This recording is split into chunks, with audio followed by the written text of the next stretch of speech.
Microsoft Word дээр график дүрс зураг оруулахад текст автоматар хөтлөж байрлал нь солигддог. Текст болон зураг хоорондын хамаарлыг тохируулах шаардлагатай. Зургийн хажууд эсвэл дээр доор нь текстийг хүрээлүүлж байрлуулах хэрэгтэй. Өмнөх хичээлдээр ажилласан баримт дээр дахин ажиллах болно. Байрлал сонгоход текстийн хүрээ давхар тохируулагддаг. Анх энэ зураг тексттэй нэг игнэнд байрлаж байсан. Үндсэн тохиргоотой байсан гэсэн үг. Байрлал сонгоход текстийн хүрээ тохирогддог бол байрлалаас хамаарахгүйгээр текстийг хүрээлүүлэх тохиргоог тусад нь бас тохируулж болдог юм аа. Wrap текст гэсэн хэрэглүүрийн цонхноос тохиргоо хийж болно. Тухайлбал square тохиргоог сонгуул текст хоорондын зай нь их байна. Текстүүд зурагнаас нэлээд зайтай байна. Харин tight тохиргоог сонгуул текстүүд хоорондоо ойрхон нягт байна. Текстүүд зурагтай ойрхон байрласан байна. Top and bottom тохиргоог сонгуул текстүүд зурагны дээр бас доор байрлах болно. Харин draw гэсэн тохиргоо байна. Энэ тохиргоог зурган дээр бараг ашигладаггүй. Ихэвчлэн clip art оруулах үед ашигладаг юм аа. Баримтаас clip art олъё. Сонгосон clip art-ыг draw тохиргоон дээр тохируулбал ингэж харагдана. Текстүүд бүх талд нь хүрээлсэн байрлалтай байна. Графикийн ард талд нь текст байрлуулж болно. Эсвэл урд талд нь байрлуулж болно. Эсвэл тойруулаад байрлуулж болно.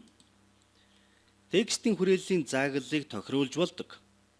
Edit wrap points дээр дарж энэ командыг хийж болно. Одоо энэ дүрсэн дээр ажиллая. Дүрсээ идэвхжүүлээд wrap text руу ороод тохиргоо хий. Tight гэсэн тохиргоо хийхэд текст маань дүрсэнд ойртож хүрээлсэн байгааг харж байгаа баха. Энэ хэсэгт эсвэл доогуур хэсэгт салж байрласан ганц хоёр текст онцгүй харагдаж байна. Текстүүд нь дүрсний энд тэнд байрласан байгаа учраас үүнийг edit wrap points руу ороод засах хэрэгтэй.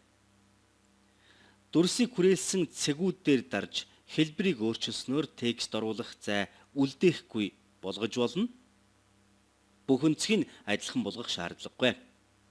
Гэхдээ гар аргаар өнцөг буланг нь янзалж болдог гэдгийг та мэдэж авлаа. Харин дөрвөлжин дүрсэн дээрх бариулыг нь ашиглаж өнцөг буланг нь өөрчилж болдог талтай.